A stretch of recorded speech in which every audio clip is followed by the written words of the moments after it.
Good morning, everyone. I'm Randall Nadeau, Executive Director of the Foundation for Scholarly Exchange, and it's my pleasure to welcome you this morning. The Fulbright program in Taiwan sponsors over 200 grantees per year. Taiwanese and American scholars, teachers, and students doing their research and teaching in each of our countries in our 64th year here in Taiwan. My job would be impossible without an excellent staff, and I would personally like to thank the organizer for this event, Dahlia Zhang. Dahlia, give a wave. Who single-handedly put this event together. And we're very excited to host this event featuring some of our former Fulbright scholars and fellows. So I would like to briefly introduce our panelists today and then pass the program on to our moderator. Carl Minzner is professor of law at Fordham Law School and author of End of an Era, How China's Authoritarian Revival is Undermining its Rise. With a JD degree from Columbia Law School, Dr. Minzner is a frequent contributor to the New York Times, the Wall Street Journal, National Public Radio, and the Christian Science Monitor. He was a 2019-2020 Fulbright Senior Scholar. Margaret K. Lewis is professor of law at Seton Hall University. With over 7,000 followers on Twitter,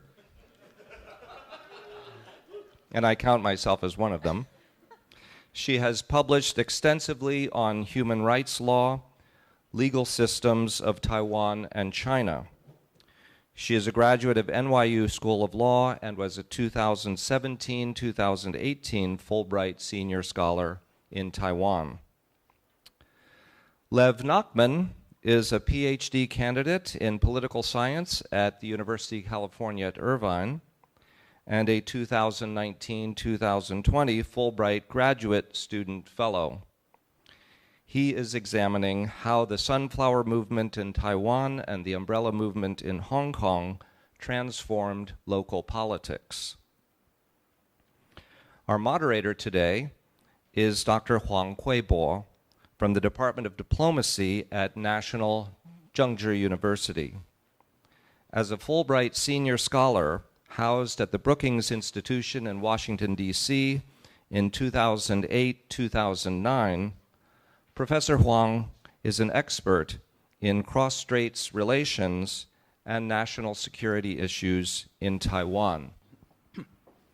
Okay, so morning, my name is Huibo Huang. I'm going to moderate the upcoming session for this morning, but before that, I still want to say extend my gratitude to Randall for all this, and also Dahlia for having such a wonderful service so that I don't have to worry about everything.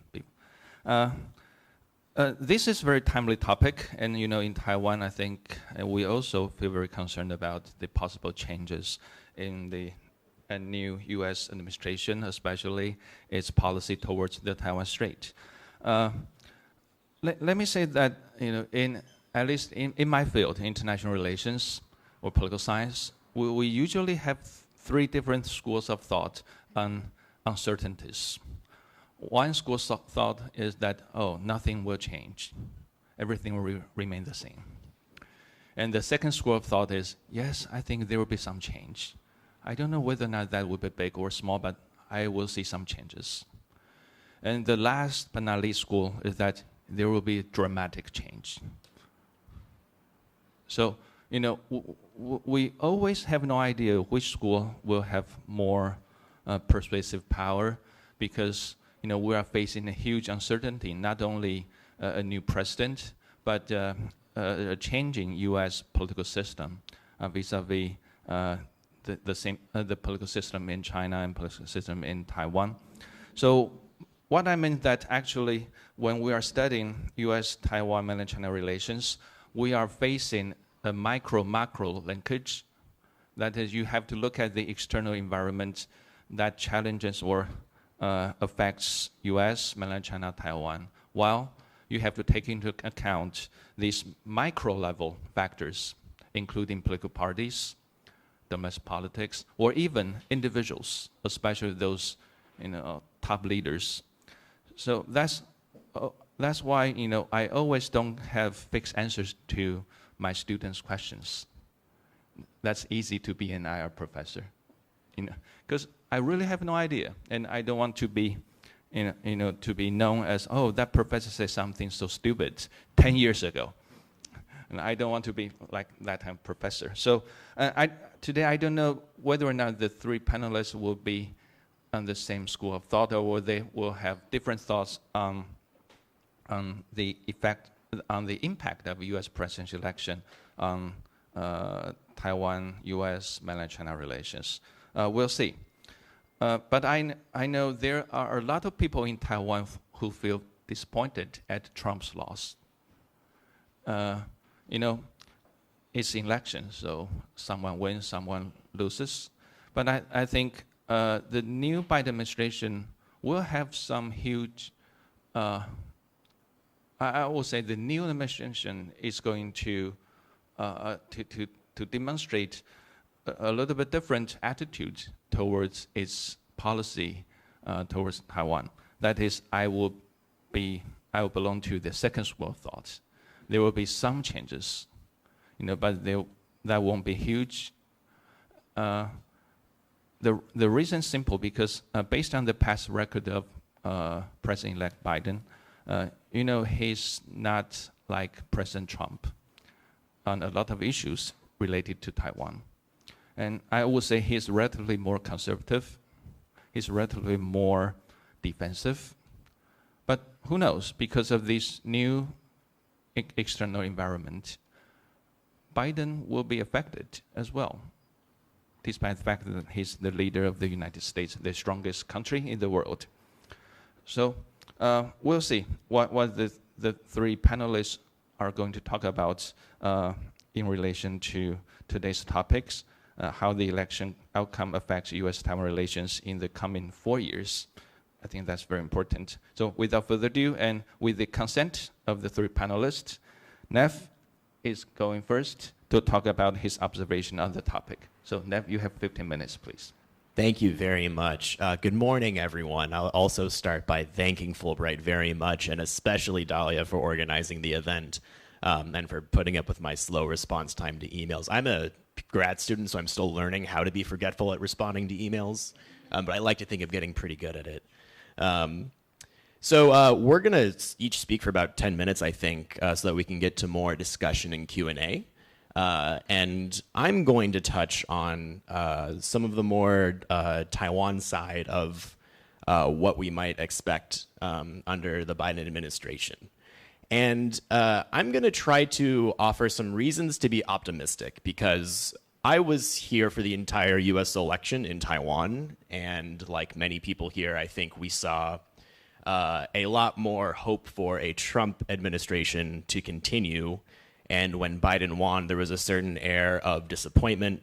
And I can very much understand why people in Taiwan would feel disappointed when things have become so good over the last 4 years. So I'm going to try to give a couple of reasons that we might think positively about this potential change. So first, I think one of my favorite fun facts is that this is an unprecedented time, because there has never been a DPP president and a Democratic president at the same time.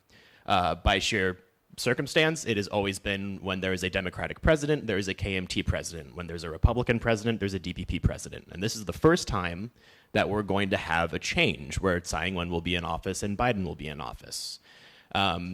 And I think this matters because historically there's, in the last 20 or 30 years, there's kind of been a narrative in Taiwan that DPP gets along better with Republicans and KMT gets along with Democrats. And I think you have to kind of look at the structural reasons behind those relations. And it's because of kind of the structural reasons that I think this is a potential time to be optimistic about the DPP and Democrats forging a new kind of friendship that we haven't seen before, because they are both in office. And who are those people in office that we should be optimistic about? I think perhaps the most important player from Taiwan to pay attention to is Xiaobin Kim in the United States. As much as when we talk about the U.S. Taiwan relation, we kind of give 3/4 of our time and weight to the U.S., and maybe about 25% of our time to the Taiwan side. But I really think it's important to kind of remember Taiwan's agency in the development of U.S. Taiwan relations.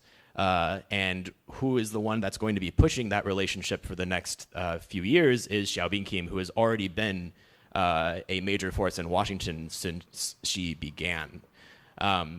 I think she and Tsai have both very much changed their tone ever since the election. I think, if there's something to be critical of, I think the DPP was a bit slow in kind of establishing their bipartisan signaling to the Democrats and Republicans.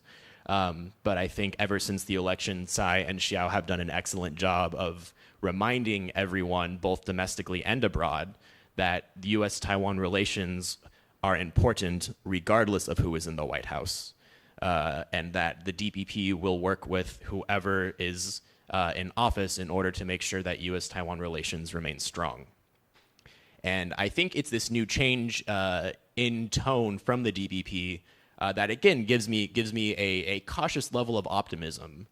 Seeing Tsai Ing-wen and people like Xiaobin Kim make high-level comments to Democrats, I know it was very early on, but I think seeing future Secretary of State Blinken take a phone call with Xiaobin Kim was a very good sign. I think that shows that Democrats do have Taiwan in mind and that the Secretary of State will not treat Taiwan like an afterthought. And I hope to see more high-level reach-outs from Xiao in the future. The next other thing that I think we ought to be optimistic about comes from the Taipei Act, which again was a bipartisan passed agreement in the United States that has allowed for the U.S.-Taiwan relationship to really flourish over the last few years. I know when we look at the U.S.-Taiwan relation over the last year, one of the reasons I think that the Trump administration is looked at so fondly is because of how much the U.S.-Taiwan relation has accelerated over the last year. But I think it's important to remember that this acceleration does not come from Trump's decision alone or from his administration alone. And rather, these changes come from policy-based decisions, specifically the Taipei Act. So if we look back at the last year, we see things like high-level diplomatic visits. We see things like new talks of a future bilateral trade agreement between the United States. And we see things like more advocacy for Taiwan on the international stage. All three of these things were in the Taipei Act. It was the Taipei Act that called, and this is a formal piece of legislation that passed and calls for the United States to, regardless of party, to advocate for high-level diplomatic visits, to advocate for Taiwan to have a role in international organizations, and to have more free trade dialogue between the U.S. and Taiwan. It was not a Republican decision. It was not a Trump decision. It was a bipartisan decision. And it's because of that that, again, I am cautiously optimistic that even though the Republicans are no longer in the White House, that the Democrats still have a very good piece of legislation to continue the U.S.-Taiwan relations with. I don't know how long I've been talking, but I'll stop at those 3 points so that others can chime in at this point. But thank you all very much, and I look forward to the discussion. Then I think the second presenter will be Margaret Lewis. So please. Thank you, and let me add my thanks to Fulbright and Randall and the staff. I'd also like to thank Krispy Kreme for being in Taiwan because I picked them up last night and left them with my children this morning, so they weren't too upset when mommy disappeared. And apologies, but I was briefing congressional staffers till 2 a.m., so hopefully I'll be coherent. So we the three of us who are good friends, divided up that Lev would talk more about sort of the view from Taiwan. I'd speak more about D.C. and that Carl would speak more about Beijing. And so I thought I'd structure my remarks around sort of what I've been saying to U.S. audiences in various conversations. And first, two homework assignments or suggested homework assignments. I am a professor, so I get to do that. First, Susan Lawrence at the Congressional Research Service. Read whatever she writes. If she writes something about the phone book, read it. But she just updated their 2-pager on Taiwan political and security issues. So if you Google Congressional Research Service, literally December 8th, 2020. Most people in this room, there's nothing in this 2-pager that's going to be really teaching you, but I find it particularly helpful to throw at people, for example, when they muck up the One China policy and the One China principle, nails on the chalkboard. But it's a really excellent piece of work. And then secondly, I was part of a Center for Strategic and International Studies, CSIS task force, and we just put out a report in October. I just printed the first page towards a stronger U.S. Taiwan relationship. Went to 7-Eleven. You love 7-Eleven, right? And it is much longer than 2 pages, but the last time there was this kind of bipartisan think tank-based task force of this nature was way back in the 90s with the Council on Foreign Relations, and it really was bipartisan. We tried to make it very much focused on practical advice, and so if you're interested, that's downloadable from the CSIS website.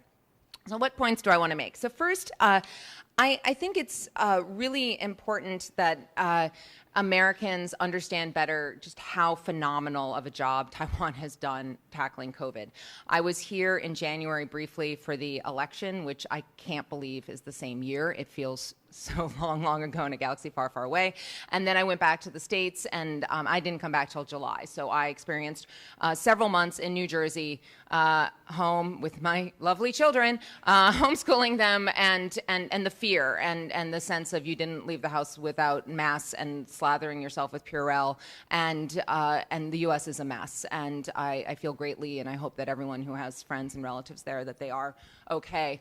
And so to come here and to be able to live life normally, but with masks essentially and some other minor adjustments is amazing. And I don't think that's gotten out enough. There is some reporting, and partially because Taiwan has done such a great job of sealing itself off from COVID, I think it's an example of why Taiwan deserves more international space.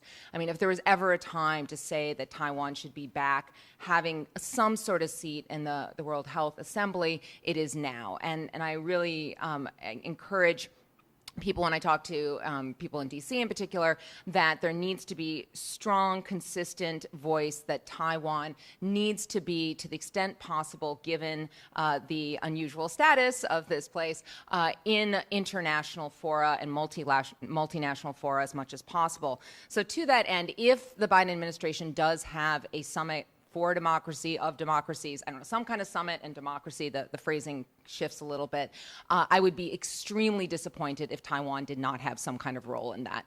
And I hope that role comes not because Congress is pushing the Biden administration to have Taiwan have a role, but rather comes from the executive branch itself. Because I do worry that it's going to look like Congress is pushing the Biden administration to be more pro-Taiwan, whereas I think it's important that it looks like the executive branch itself is. Secondly, surprises are fun for Christmas presents, but not for Taiwan. For those of you who are old enough to remember the mid-90s, I was actually in Shanghai studying when there was the cross-strait crisis, and Lee Teng-hui got his visa to go to speak at Cornell. And we now know that several high-level advisors and smart people on Taiwan, like Alan Romberg, were saying, "Don't do it; it's going to cause problems." And it did cause problems. And maybe you say, well, it was a good problem to cause; it was the right thing, but nonetheless, it was a very tense time, and I think right now we need to pedal the bicycle. There can be tweaking, adjustments, calibrating the U.S.-Taiwan relationship, but I don't want to see a wholesale change. For example, I am pro sticking with strategic ambiguity, not shifting to strategic clarity. I'm happy to talk more about that in Q&A if that's of interest. And I also think, though, even though we don't want to have radical shifts, the Biden administration does need to make a show of support for Taiwan, and preferably early on. And I think that's something that would go a long way. So with that, one way I think the U.S. can do that is with trade. And so my third point that I make when I speak to U.S. audiences is more Americans need to learn the acronym TSMC, right? You know, it's this. It's like 30% of the TAIEX or something. I mean, not only is TSMC hugely important to Taiwan's economy, it is strategically and economically hugely important to the United States, and increasingly so as the U.S. is worried about semiconductors coming out of China, and we're seeing SMIC likely ending up on the entity list any minute now. And we have TSMC is committed to building fabs in Arizona. This is going to be billions of dollars in investment in Arizona over the coming years. Taiwan is back up to being the 9th largest trading partner of the United States. It fluctuates a little bit, but I think a lot of Americans don't understand that Taiwan is very important as an economic trading partner. I'm really hopeful that once Lighthizer is gone from USTR, who has shown very little interest in Taiwan, and hopefully with Catherine Tai-in, that we might see the groundwork for a bilateral trade agreement. So a couple more points, and then I'll hand it over to Carl. I think on the defense side, I'm not a defense person, but I find increasingly if you're going to be doing Taiwan work, you kind of have to start understanding some of that lingo because it's so hugely important to the relationship. And it's interesting because the more effort that Taiwan takes to defend itself, the more likely the United States is to defend Taiwan. And I'm really happy to see that Tsai administration is taking some of those steps. Like, you know, you've got the IDS, these indigenous submarines that are being talked about, that's going to be hugely important into the deterrent calculation. You see President Tsai showing up more at military sort of places and getting photographed. I am concerned about the shift to an all-voluntary military army here, and what I see is not quite the enthusiasm that might be hoped for that switch. I look at Biden, for example, and how he speaks about his son Beau's military experience. My father was in the military, and trying to get more of a culture that it is a honorable, it is a desirable, it is an important thing to do to have people who choose to go into the military. And I think that that's something which could be even more emphasized here. And last but not least, I keep telling people that the word reunification should never be used in the context of Taiwan. In particular, it drives me batty when I hear reunification with the People's Republic of China. As you all know, of course, the PRC has never had control over Taiwan. The PRC was founded in 1949.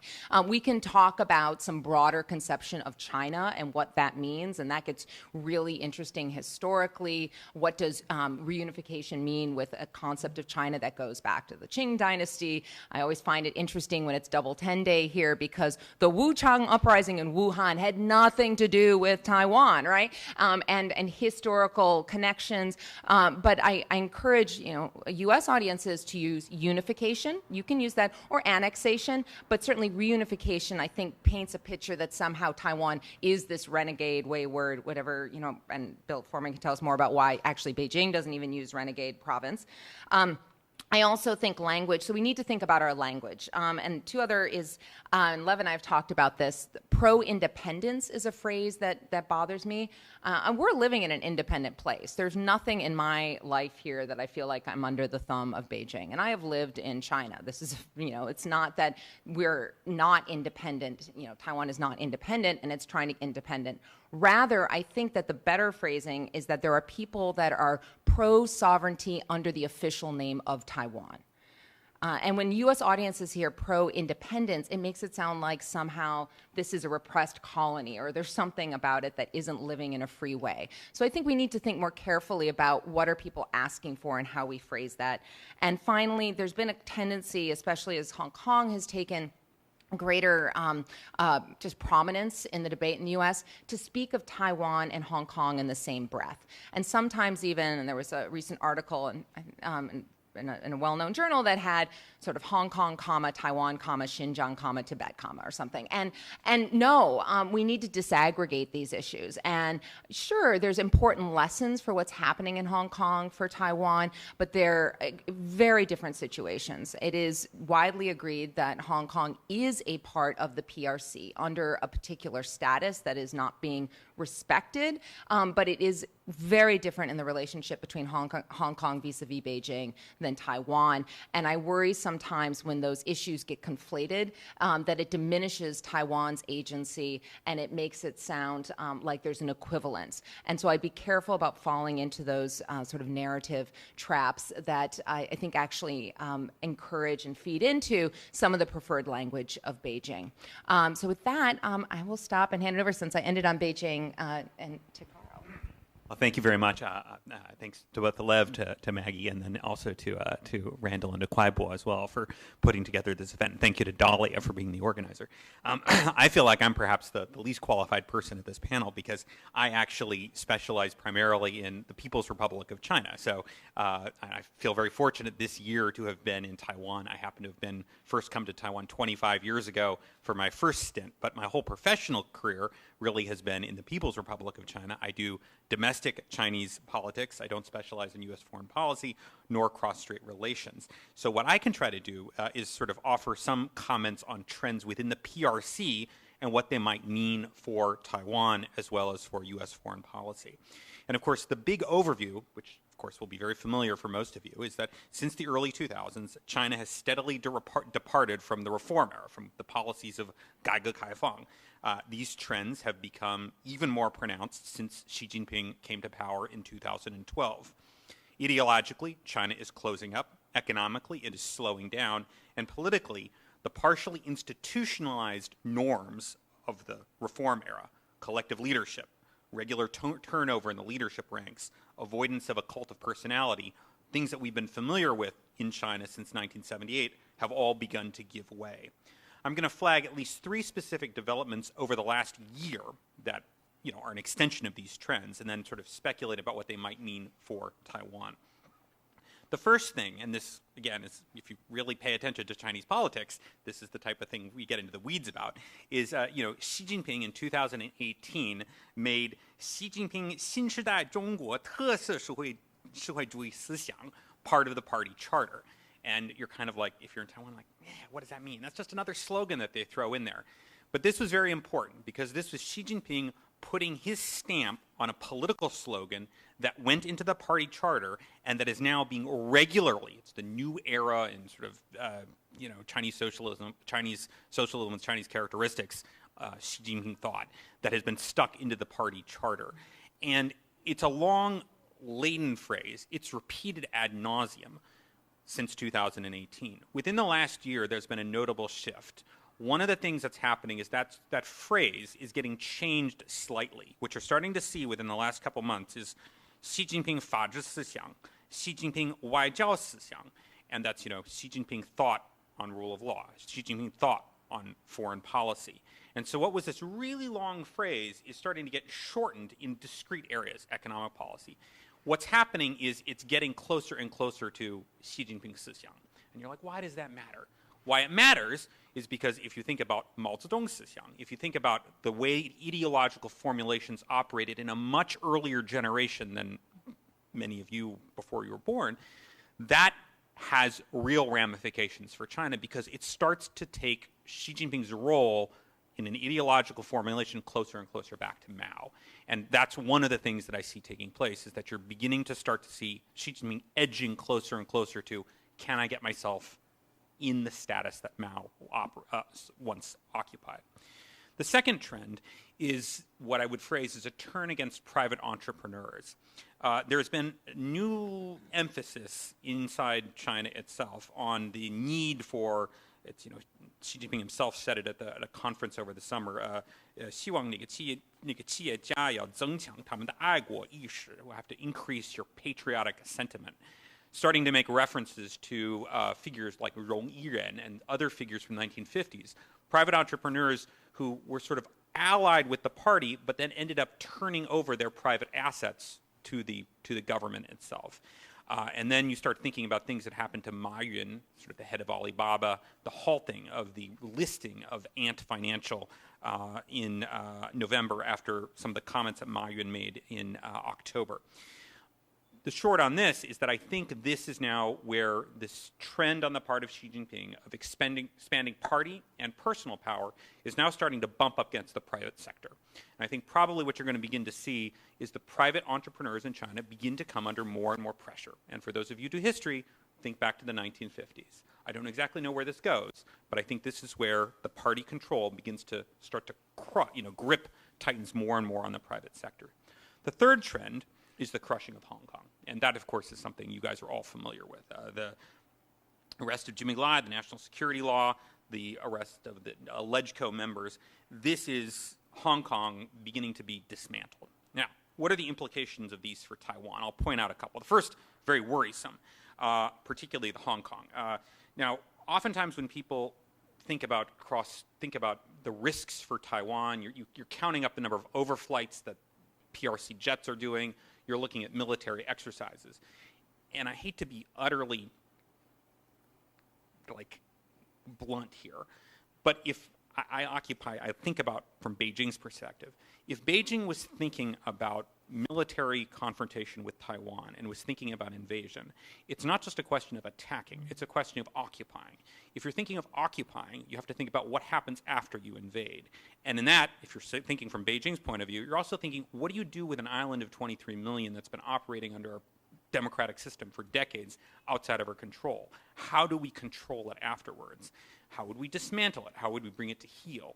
When you think about it with that analysis, you have to realize that what's going on in Hong Kong right now is pretty much practice, right? I mean, it's like, what do you do with the media? What do you do with the democratic politicians? That's one of the things to be really worried about when you think about what's happening in Hong Kong right now. And so that's one reason why I get very worried about Taiwan. The second thing that I worry about is that if you think about those internal dynamics that I described, what you realize is that the political games or the political rules that had held place in China since the late 1978s, they're starting to give way, and you're beginning to see power concentrate back in the hands of a single individual. And information channels, partially open spaces for debate that existed previously, are shutting down. And that begins to raise the risk that when you see those internal struggles take place, could you see rash behavior? Something like what Putin did in Crimea, 5 or 6 years ago. For domestic political reasons, does it make sense to somebody in Beijing to do something? And so if I start thinking about the risks for Taiwan, that's one of the big things when I focus on my domestic political things in China. I'm like, what happens when this type of instability begins to build? Now, I like to try to sort of point to positives or sort of hear some things to think about and then tie it back to U.S. policy. So if I was thinking longer term for Taiwan, there were things that I would try to flag as, look, China, I know people like to think of China as this monolith, it's large, it's a machine that's moving forward, but it's facing serious internal political struggle. And political problems within China are rising.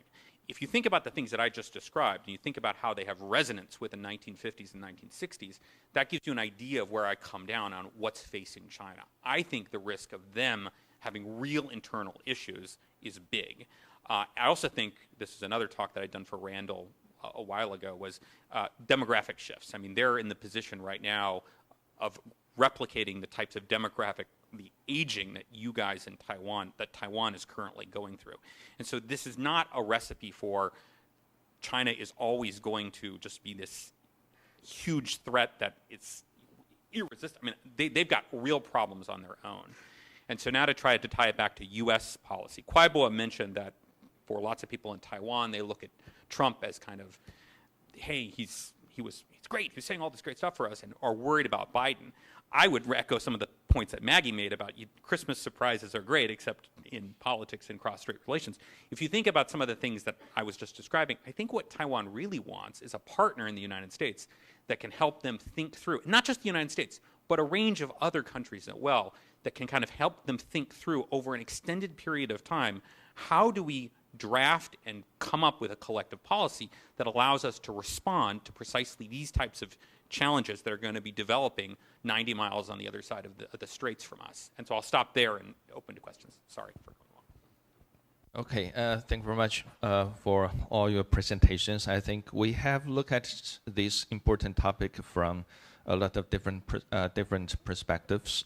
And also, I believe our panelists have thrown out a lot of either provocative or very thoughtful questions for us to ponder upon or discuss later after the coffee break. But actually, we're way ahead of our time schedule. So, Nev, since you just made a relatively short presentation at the beginning, are you going to add up something more on the topic you just mentioned? I would love to. Okay, please. So there's a couple of interesting polls that came out this last year that I think are also worth highlighting. So early this year, again, hard to believe it was still this year, Pew Research in the United States released their very first poll on how Taiwanese citizens see their relationship with China and see their relationship with the United States. And to probably no one's surprise, Taiwanese citizens on average see their relationship with the United States in a much more positive light than they see relations with China. Now, I think the data was slightly old, so that data came from November of 2019, so pre-COVID and pre-2020 election and pre-U.S. election. What I think is a space that's worth watching is looking at Taiwan's domestic support for U.S. Taiwan relations and how that's going to shift both in the short and long run. I think that if you then take that poll and you look at some of the, not as academically rigorously done, but some of these kind of quick and dirty polls that were done during the U.S. election of looking at how Taiwanese support for Trump versus Biden across a number of different levels of measurement. So there were some polls that asked, which do you prefer? There were polls that asked, which candidate do you have more faith in?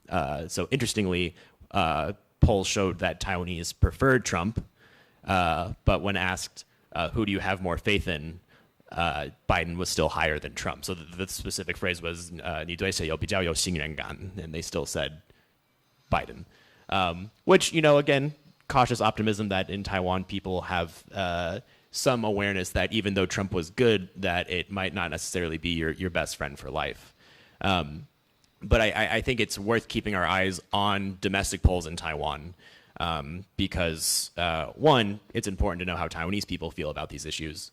But two, as Taiwan heads into a 2022 midterm, a lot of the domestic ramifications of U.S. Taiwan relations will start to become more and more noticeable. Perhaps the biggest one that we've all been following for quite some time is U.S. pork. Now, without getting into too much of the domestic specifics, because we can only read the headline about intestines being thrown in the legislature so many times, I think that this is going to be something that shows up on the 2022 local election agenda.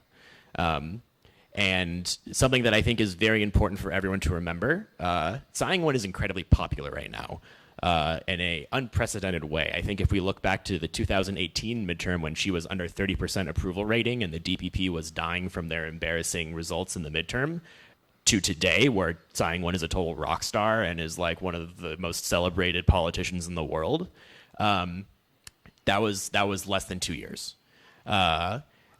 And I think another trend that I think is worth noticing, you know, the question that pollsters ask in Taiwan all the time is, do you feel Taiwanese, Chinese, or both? How do you feel about unification, independence, status quo? Trends are showing that Taiwanese identity is up right now, in part from, I think, the last years of what I'm, you know, very casually calling like pro-Taiwan COVID nationalism. And I think if we compare this moment to 2014, when the Sunflower Movement just happened, you also had a very large spike in people who identified as Taiwanese who were pro-independence. And everyone thought that in 2014, this trend was going to go up, up, up, and that young people and everyone in Taiwan was just going to keep being extra, extra pro-Taiwan, and that didn't happen, because 2 years later, that number began to decline. And the lesson there is that whatever very strong pro-Taiwan sentiment is being felt in Taiwan right now, whatever very strong sentiment is being felt towards Tsai Ing-wen right now, it's not necessarily permanent. Numbers fluctuate, people change their minds, and if the 2018 midterms can show us anything, it's that whatever support Tsai Ing-wen has right now can change very quickly. And with something like U.S. pork, I know like on one hand there are people that say U.S. pork is like the one thing the KMT has to attack the DPP with, and so they're going to lean into it as much as they possibly can. And they're picking at straws to find something to attack her with. I think it's more important than that, because there are DPP people that are breaking rank with Tsai Ing-wen, and I think this is actually a space where there might be some number casualties in DPP support. And the reason all of this matters is because if something like U.S. pork becomes such a big issue that it stops, that it gets blocked in Taiwan somehow, this was a fundamental must be a thing for the future of U.S. Taiwan trade talks. We all know that once upon a time the DPP was against racto beef, and now they're for racto pork is my new favorite thing I've seen on Twitter. But I think, you know, for the sake of U.S. Taiwan economic trade, this is a non to not have it as a non-starter. And if domestic politics gets in the way, that could very much hinder the future of U.S. Taiwan economic trade talks. Okay, great. Yeah. So, because we talked about, we much rather respond to each other than just natter on. About ractopamine and the pork and beef issue, it's interesting now because we don't know a lot about the Biden administration. We're finding out right now sort of the top nominees, but it'll take a while to fill in sort of who are the undersecretaries, who are the people who are going to be dealing more on a day-to-day basis. And I'm hopeful that there's going to be someone in a pretty high political level who can be an advocate for Taiwan, because I do worry that if everyone is really sees Taiwan through the lens of China, because they're China-focused people, that's not good. So we're going to have to wait for that. But one thing that I hope is very clear to Main State, not just AIT, is how much political capital that President Tsai is spending by saying that she would welcome in, ractopamine, pork, and beef, and that if you don't see movement from D.C. to really start talking about some sort of bilateral trade agreement, it's complicated because of Taiwan's status, but at least really start digging in and working on what that would mean, that's going to be a big hit to her, that she gave a lot, and this big rangbu, and then didn't get anything in return. With respect to Trump, I'm not a single-issue voter, so I was thrilled that Trump lost for many, many reasons. But I think it's important in Taiwan to emphasize that sort of this historical performance is not a guarantee of future returns. I don't think a second Trump administration would necessarily have been as Taiwan-friendly as a first, because Trump has never been a friend to Taiwan. Trump is a friend to Trump, and that everything he does is transactional and based on his personal interests. So I don't think you could necessarily look out in the future and say everything going forward. If at some point, relations with China got a little bit better, there was a hope for a second part of the trade deal, I don't think necessarily he would have been saying, but what about Taiwan? We need to, defend it. So there's, I think sometimes a sense of Trump being more pro-Taiwan than necessarily just that he was anti-China, and they get this sort of people in the U.S. sometimes are pro-Taiwan because they're anti-China, which is not the best people to be friends of Taiwan. On the defense issues, I think a diversionary war, this sort of things are so bad in China that they come over here, that threat I don't think is that high. I always worry about something going bump in the night, like the EP3 incident back in the beginning of Bush administration, when you had the collision between a PLA fighter jet and the U.S. big surveillance airplane. And that crisis was dealt with pretty rapidly. But I don't know today, if you did have that kind of collision, would things be dealt with as smoothly? But I would recommend a couple people, if you're interested in these issues. Philip Saunders, who is part of this task force, does a good job of kind of breaking down. He did a recent talk, I think it was for the Hoover Institute about what would a blockade mean, what are the challenges to having actually an invasion, what about airstrikes, and giving people who are not defense people a good sense. Also recently, Bonnie Glaser, who was one of the co-chairs, she hosted a debate for CSIS that's online between Taylor Fravel and Oriana Schuyler Mastro about the potential for military force being exerted not just against Taiwan, but some country in the periphery, Vietnam, India, and I think that's very helpful to listen to. Two more points that I really think we could do more, the U.S. and Taiwan, with the GCTF, the Global Cooperation Training Framework, which has been a great platform for having these real working level, let's dig into issues on multiple fronts. It's already started to be multilateralized, I can say that, bringing in Japan, but we're hearing from the Biden administration that they do want to make a big push to work again with friends and allies, and I think the GCTF is just a perfect platform to expand out even more to make it into not just bilateral, but bring in not just Japan, but Australia, perhaps even Latin America, a lot of different places.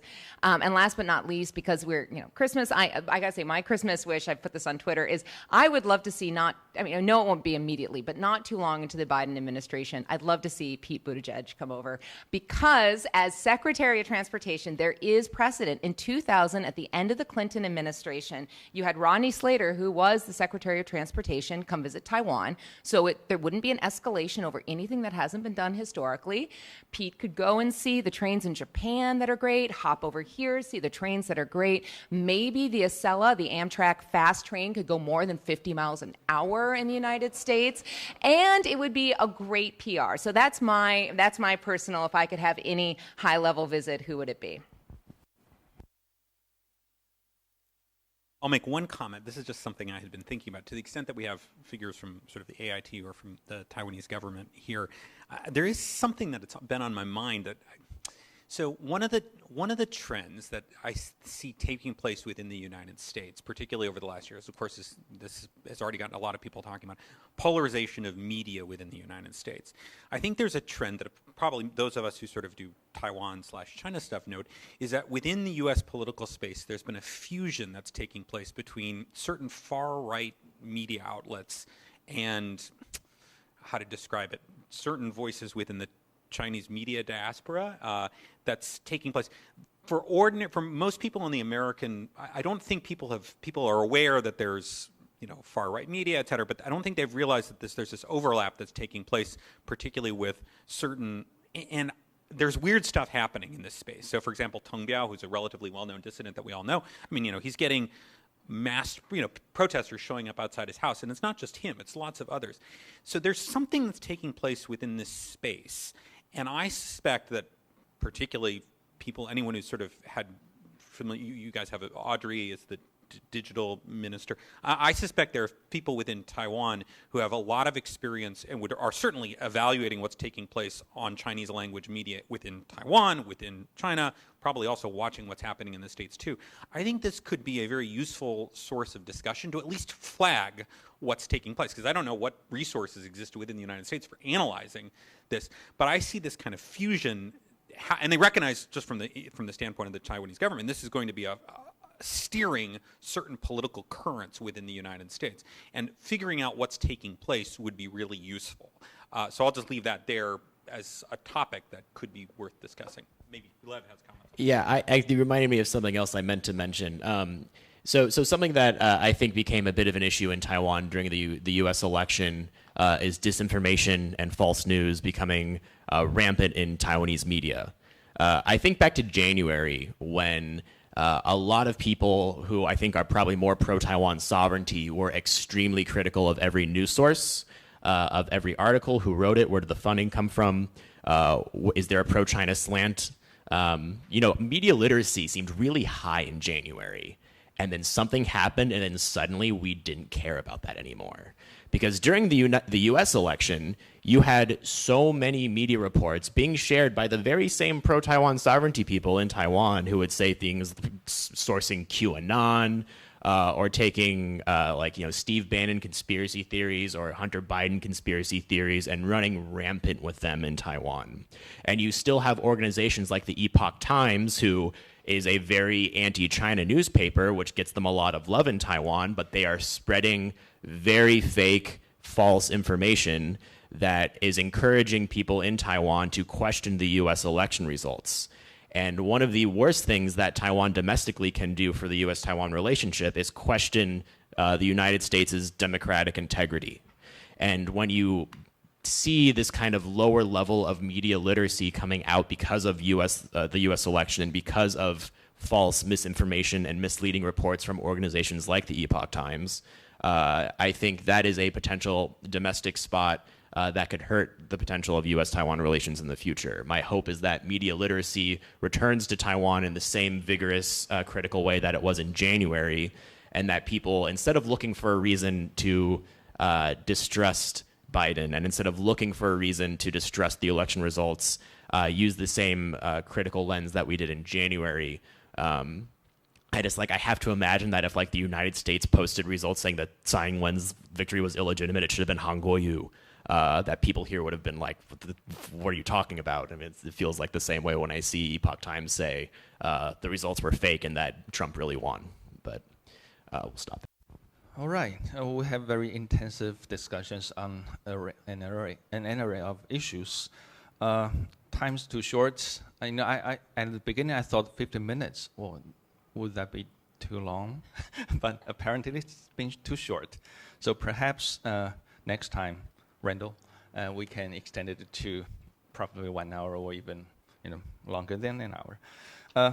Let me start by saying that I do appreciate the opportunities provided by the Fulbright to let all of us mingle here. It's so important. As I said, I was a Fulbright at SICE in 2008, followed by my public service leave at MOFA, serving as a chairman of the Research Planning Committee. 我那时候叫研究设计委员会的主任委员。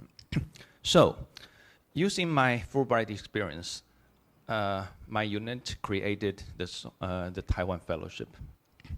We just followed the example of the Fulbright programs to invite foreign professionals, especially academic professionals, to Taiwan. That was a historic thing because MOFA wasn't that generous that time. So we tried and we made it.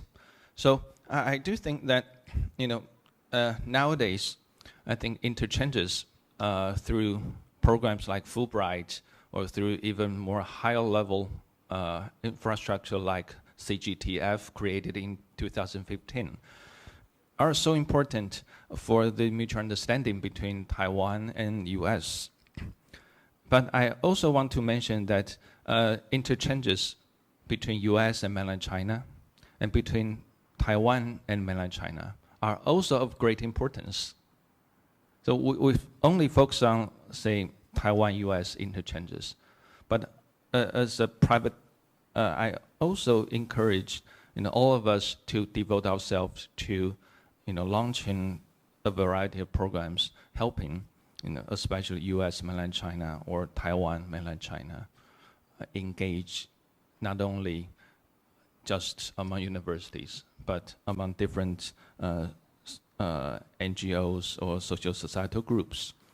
Because I think that serves as a key to bettering trilateral relations, especially at this very critical moment. But I also want to mention not only interchanges, there is another letter I, that is illusions. But illusions, since I'm a citizen of the Republic of China, so I only mention our own illusions here in Taiwan. I always argue that we are having two big illusions in Taiwan society. The first one is the U.S. is coming to help, regardless of what happened. Even the Duke University Emerson News survey in cooperation with NCCU released in late October, I think more than 55%, I think, of people surveyed in Taiwan said that they believe that the U.S. is coming to help if there's a war in the Taiwan Strait. No offense to my AIT friends, but I really have no clue. Even I was a public servant for those 2 years in the government dealing with the U.S. Democratic administration, I haven't heard any clue about U.S. resolve in coming to Taiwan to defend Taiwan itself. So that's, to me, a big illusion in Taiwan. And another big illusion in Taiwan is that, hey, see, the PRC or China has been challenged or disliked by the world. 全世界都反中. That's another big illusion in Taiwan. I'm not saying that the PRC has been welcomed by many, many countries in the world. But this sentiment, 全世界都反中, actually has brought up another big illusion that influenced Taiwan people's political preferences and their political choices, including how we should deal with our future relations with mainland China. So these two big illusions, I think, are also important. You know, I'm speaking of that from a Taiwan perspective. But at last, I would like to say that, you know, I think there's no anti-U.S. sentiment in Taiwan society. To support U.S. to be in line with the U.S. has been the cross-party line position in Taiwan. And also, we believe that there's a variety of U.S. presence in Taiwan which has deterred the People's Liberation Army to take Taiwan over. So either physical presence or political will demonstrated by the U.S. would be a great help for Taiwan's survival and future development, and we all appreciate that.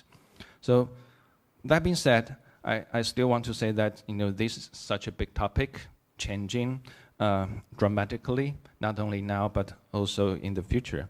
So I do hope that we can, you know, keep working on this with all different, you know, provocative scholars like us, and also with you professionals, so that we can find a better way out for, you know, these, I would say, these constructive but not progressive enough U.S.-Taiwan relations. Because still, I would like to see more and more official engagement between U.S. and Taiwan. And that's my personal hope, and I think that's most of your hope in the audience. And thanks, Randall. I'll give the time for you. Thank you to all of our panelists. In closing, the Fulbright program globally was suspended due to COVID-19, and it will restart on January 1st. And we will be one of the first beneficiaries of that restart, with a significant number of American grantees coming to Taiwan in January. We'll have 120 new English teachers coming, and we'll have about 70 fellows and scholars coming to Taiwan.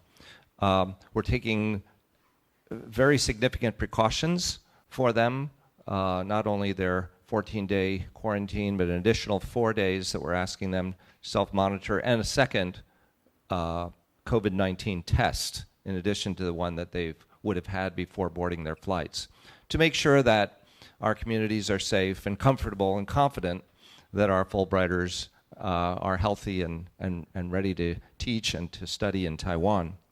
Among that group are 35 scholars and fellows who were originally destined for China. These Fulbrighters, American Fulbrighters, had planned to spend this year in China, delayed by COVID, but more importantly, not able to go to China because the President of the United States decided to terminate the Fulbright program in China. I thought that was an unwise decision. I believe that Fulbright, as much as any institution in the world, effectively promotes the American values of critical thinking, open dialogue, research, and intercultural communication. And these values should transcend our political calculations of the moment. I hope that the Biden administration will consider reopening the Fulbright program in China. We are the immediate beneficiaries of that closing, of course. We're happy to welcome those 35 scholars and fellows to come to Taiwan. We're excited that they're coming, and we're pleased that for those of them who don't know Taiwan well, they will have a great experience here, as I'm sure they will. But it does make me think that in terms of, Taiwan-China relations, and I'm no expert in this field, but I know that they are deeper and more historic than we sometimes realize. There are certainly still strong economic ties between Taiwan and the mainland, in investment and so forth. But I also hope that when I think of Fulbright and what it represents and the importance of its presence throughout the world, and in both here in Taiwan and in China, that can also serve as a bridge of communication between the two sides and around the world. And I'll just close by saying that, we have really enjoyed the benefits of the stronger ties between the United States and Taiwan. Fulbright has. We're getting more support from the U.S. Department of State through AIT. We're getting more support from Taiwan's Ministry of Foreign Affairs. We're increasing, as a result, the number of grants that we can provide, including a big uptick in the number of Mandarin Chinese teachers that we can send from Taiwan to the United States, and including an uptick in the number of master's degree students, for example, that we can bring from the United States to Taiwan. So I'm very much enjoying the benefits of the strong and stronger relationships between the U.S. and Taiwan, and I hope that those will continue and continue to flourish and grow. Please join me in thanking our panelists today for a very stimulating discussion.